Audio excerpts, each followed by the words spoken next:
I'd like you to hear what one of our Panama Canal employees, a Panamanian himself, has to say about the doings of government, ours and Panama's. I'll be right back. On a recent visit to Panama, two United States Senators, Paul Laxalt and Bob Dole, met with the Panama Canal Zone Civic Council. The council is made up of representatives of the towns in the zone. One of the council members who spoke to the senators was a fireman. He was born in the zone to parents from the West Indies. He is, by law, a Panamanian.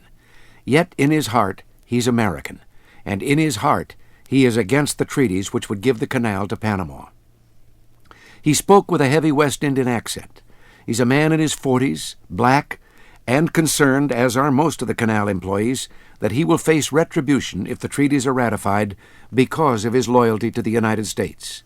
He was quite emotional as he spoke. Quote, "The employees that you see here working, the ones that come from the United States and the ones that are employed locally, we are a breed of people, a breed of second, some third generation, whose fathers come here and built this place. They're probably turning over in their graves wanting to find out what's wrong with the United States government. What's this business about giving away the Panama Canal? To who? Are we working for what? We sacrifice all the time. We give of ourselves, freely. Yes, we came here and worked for 10 cents an hour. We're going to defend it, regardless of what anybody wants to say. We stood here in 1964 and we defended it." He was speaking of the riots. "And we dare anybody to come over and take it away from us. That's the kind of feelings that I have. I'm telling you that. You are never making me an American citizen, which I know that I'm entitled to be because I was born and grow up in the Canal Zone under the American flag, and trained Western style. I don't know anything about communism or whatever. I read, write English. That's the language I know. The money in my pocket. In God we trust. That's what it writes on there.